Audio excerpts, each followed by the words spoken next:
আসসালামু আলাইকুম প্রিয় শিক্ষার্থীবৃন্দ। তো তোমরা যারা চট্টগ্রাম বোর্ডের শিক্ষার্থী রয়েছে, তো তোমাদের কিন্তু আজ ইংলিশ সেকেন্ড পেপার যে প্রশ্ন মূলত আমি তোমাদেরকে দেখাচ্ছি। মূলত তোমাদের কিন্তু আজ এই পরীক্ষাটি হয়েছে, তো আমি তোমাদের প্রশ্নের সলভগুলো দেখিয়ে দেবো। তো এক নাম্বার দেখো, তো এখানে আমি তোমাদেরকে প্রথমে বলে নিচ্ছি সর্সাস সলভ যে লেখা রয়েছে, এবং এখানে দেখো একটা রঙিন বৃত্ত রয়েছে, এর নিচে বক্সে যেগুলো লেখা থাকবে মূলত সেগুলো হচ্ছে তোমাদের সঠিক উত্তর। তো এরপর আমরা 2 নাম্বার প্রশ্নের উত্তর দেখব। তো 2 নাম্বার প্রশ্নের নিচের দিকে দেখো, তো অবশ্যই তোমরা কিন্তু ভিডিও স্টপ করে এগুলো অবশ্যই দেখে নেবে। তো এখানে কিন্তু এ থেকে অ্যাপ রয়েছে, মূলত এখানে তোমাদের প্রশ্ন শেষ না। তো এখানে দেখো নিচে থেকে উপরের দিকে আসবে, এখানে কিন্তু তোমাদের এ থেকে যে পর্যন্ত প্রশ্ন রয়েছে। তো এখন আলোচনা করবো 3 নাম্বার প্রশ্ন নিয়ে। তো 3 নাম্বার দেখো, এখানে যে মার্ক রয়েছে কালো কালি দিয়ে, ভিতরে লেখাগুলো হচ্ছে 3 নাম্বার প্রশ্নের উত্তর।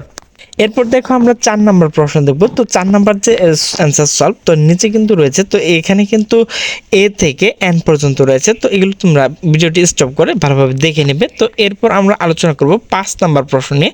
তো 5 নাম্বার যে অ্যান্সার, তো এখানে কিন্তু কালো কালি দিয়ে কিন্তু মার্ক করা রয়েছে। তো এখানে দেখো এখানে মূলত সঠিক উত্তর। এখন আমরা 6 নাম্বার প্রশ্ন নিয়ে আলোচনা করব। তো দেখো এখানে নিচের দিকে চলে যাব। তো অবশ্যই এখানে আমি তোমাদেরকে বলেছি যেগুলো কালো মার্ক করা রয়েছে, তো মূলত সেগুলো হচ্ছে সঠিক উত্তর। তো এটি কিন্তু এ থেকে উপরের দিকে চলে যায়। তো এখানে দেখো যে পর্যন্ত রয়েছে, মূলত এটি হচ্ছে তোমাদের 6 নাম্বার প্রশ্নের উত্তর। এখন আলোচনা করব 7 নাম্বার প্রশ্ন নিয়ে। তো এখানে দেখো মূলত দেখো এখানে শরীরচর্চার যে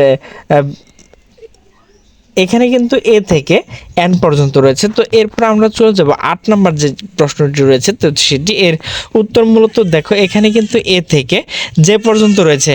তো প্রিয় শিক্ষার্থী, কিন্তু তোমাদের 8-এর যে শেষের অংশ, মূলত 8-এর হচ্ছে এ থেকে এন পর্যন্ত। এর মূলত আমরা এখন দেখব 9 নাম্বার যে প্রশ্নটি রয়েছে, মূলত এখানে হচ্ছে 9 নাম্বার। তো 9 নাম্বার সলভ হচ্ছে নিচের দিকে। তো অবশ্যই আমি তোমাদেরকে বলেছি যেগুলো কালো কালি মার্ক করা ঘরের ভিতরে, তো মূলত সেগুলো হচ্ছে সঠিক উত্তর। তো এগুলো কিন্তু তোমরা অবশ্যই ভিডিওটি স্টপ করে দেখে নেবে।